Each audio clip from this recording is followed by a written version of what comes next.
Voilà, cette manifestation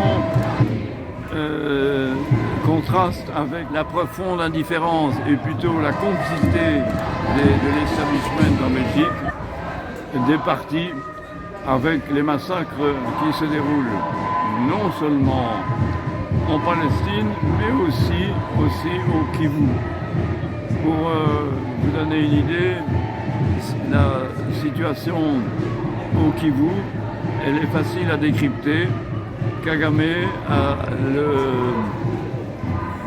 la bride sur le cou et donc il rend service aux multinationales en pillant le Congo. Et c'est un assassin qui, comme un peu les Israéliens, qui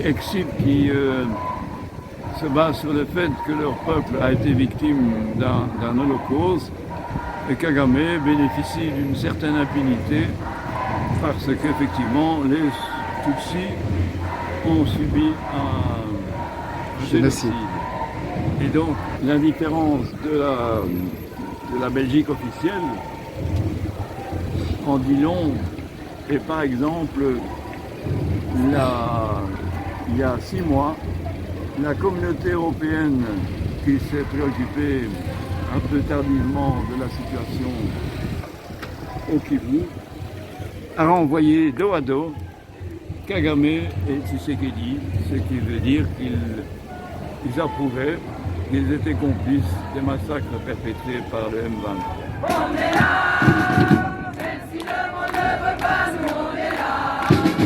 Pour le en Palestine, les enfants qu'on assassine, même si le monde ne veut pas, nous on est là. On est là, on est là, même si le monde ne veut pas, nous on est là. Pour le en Palestine, les enfants qu'on assassine, même si le monde ne veut pas, nous on est là. Nous sommes réunis aujourd'hui pour soutenir le peuple palestinien après le 526e jour de génocide et complicité par le gouvernement. J'aimerais vous dire que les amants nomades nous devrions être beaucoup plus nombreux aujourd'hui. Je voudrais profiter de cette prise de parole pour dénoncer le manque d'unité au sein du mouvement et des différents groupes pour la Palestine. Pourtant, nous avons le même objectif, qui est la libération de la Palestine, et malgré tout, nous sommes incapables de travailler ensemble. Ce qui conduit inévitablement à l'essoufflement du mouvement et surtout l'empêche de prendre de l'ampleur. Cela fera aujourd'hui la 8e marche pour la Palestine que l'UPP organise en s'efforçant de créer de l'unité et en invitant les différents groupes à prendre la parole. Mais malgré tout, nous constatons que nous avons du mal à dépasser les 200 personnes dans nos marches. Et franchement, vu la situation, c'est grave et triste. Expliquez-moi pourquoi les gens attendent qu'il y ait une marche nationale une fois tous les 2 mois organisée par des grosses structures pour sortir dehors. Avec bien sûr les syndicats et les partis politiques présents pour augmenter leur audience. Pensez-vous que c'est ainsi qu'on changera les choses et qu'ils vont vous apporter la libération? Pourquoi quand des jeunes organisent des manifestations comme aujourd'hui, personne ne bouge? Où sont les 40 000 personnes des marches nationales, des marches pour le climat, des manifestations syndicales et toutes les autres luttes? Les gens attendent encore un sauveur. Les gens pensent toujours que les syndicats et les partis politiques vont nous sauver. Les gens remettent tout leur espoir entre leurs mains alors qu'ils représentent simplement l'État, le système et font partie du jeu qui nous détourne de nos réels objectifs. Jamais dans l'histoire, un syndicat ou un parti politique n'a changé quelque chose. Le vrai syndicalisme, c'est quand les ancêtres des Belges sont sortis dans les rues pour se battre d'une main de fer. Ils ont utilisé la force pour gagner face à l'ordre établi. 100 000 personnes se sont rassemblées dans nos rues suite à l'appel des syndicats contre l'extrême droite. Où sont ces gens aujourd'hui? Où étaient-ils depuis le début de ce 525e jour de génocide en direct?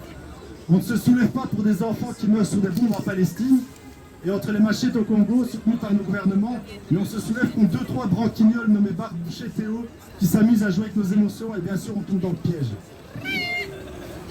Nous vivons encore trop dans notre zone de confort. Nous sommes profondément égoïstes et pour beaucoup le frigo est toujours bien rempli. Il est là le problème. Tant que nous suivrons que les syndicats et les partis politiques, notre destin sera scellé. Tant que nous n'agirons pas par notre propre volonté détachée de toutes ces structures, notre destin sera scellé. Seul un peuple conscient avec sa propre volonté, sa propre force, et qui aura fait d'abord la révolution intérieure, qui est le changement nécessaire en lui, pour se débarrasser de toutes ces chaînes et dépendances aux structures de l'État, mérite d'être libre. Seul ce genre de peuple pourra accomplir ce que j'appelle la vraie révolution intérieure et extérieure qui n'a encore jamais été accomplie. Seul ce peuple pourra, méritera et sera digne de changer la société en profondeur avec conscience, volonté et force.